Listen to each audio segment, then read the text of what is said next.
Hello बच्चों, कैसे हैं आप सब। आज हम लेकर आए हैं 2020 का सेट नंबर 5। पेपर कोड है 348 डब्ल्यू के।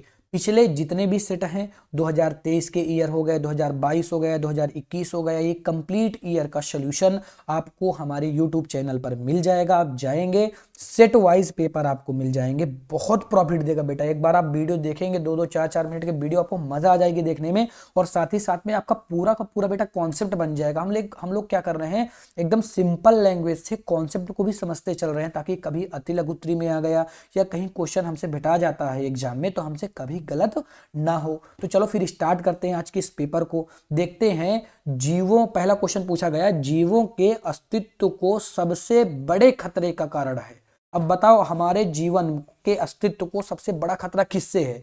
क्या मरुस्थलीकरण से है क्या, कि सारी की सारी जमीन रेगिस्तान हो जाएगी, या विकिरण से है, या फिर वनों के काटने से है? देखो, वनों के काटने से, मरुस्थलीकरण से भी है, नो डाउट, लेकिन पूछा गया सबसे बड़े खतरे।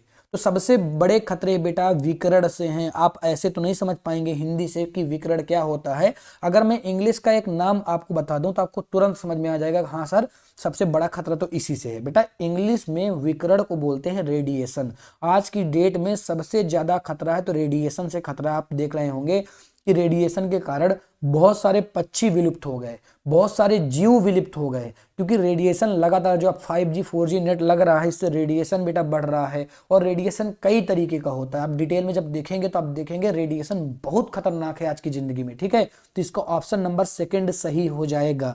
ठीक, बहुत ही प्यारा सा एक्सप्लेनेशन, छोटा सा एक्सप्लेनेशन हमने दिया है। ठीक है, अगले क्वेश्चन की बात करते हैं।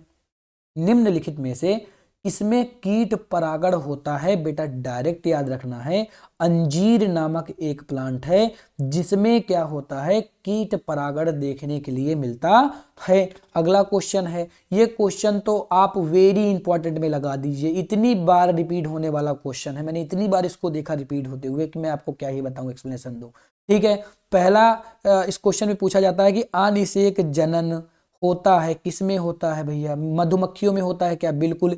छिपकली में होता है क्या? हाँ, कुछ छिपकलियों में देखने के लिए मिलता है। मेढक में होता है क्या? नहीं होता है। इनमें से कोई नहीं, तो ऑप्शन नंबर पहला ही इसका सही हो जाएगा। लेकिन सर कुछ मधुमक्खियों, कुछ छिपकली में तो होता है, तो इसमें कुछ तो लिख के आया नहीं, छिपकली में दे रखा है डायरेक्ट, तो इसलिए इस ऑप्शन को हम लोग गलत कर देंगे और ऑप्शन नंबर पहला ही सही रहेगा। जो अनिषेक जनन होता है वो केवल मधुमक्खियों में देखने के लिए मिलता है, इस ऑप्शन के लिए। ठीक है, और है क्या, बिना निषेचन के जनन होना अनिषेक जनन कहलाता है। ठीक, अगले क्वेश्चन की बात करते हैं। प्रतिजैविकों को मुख्यतः प्राप्त किया जाता है, कहां से बेटा प्राप्त किया जाता है? मुख्यतः जीवाणु द्वारा प्राप्त किया जाता है। और इसी जीवाणु का प्रयोग हम लोग करते हैं जब हम लिखते हैं बीटी कपास, बीटी मक्का, इस तरह करके हम लिखते हैं ना बेटा, बीटी कपास हो गया, बीटी मक्का हो गया। तो ये जो हम लिख रहे होते हैं बेटा, ये बीटी क्या है? बीटी एक तरीके का जीवाणु है, और जीवाणुओं से ही क्या प्राप्त किया जाता है? प्रतिजैविक प्राप्त किए जाते हैं, मतलब एंटीबायोटिक भी जीवाणुओं द्वारा बनाई जा सकती है। आई होप ये सेट आपको समझ में आया होगा, जो कि था 2020 का सेट नंबर 5, पेपर कोड था 348 डब्ल्यू के। पूरा सेट हमने बहुत ही सिंपल लैंग्वेज से समझा है, सभी बच्चों को समझ में आ गया होगा।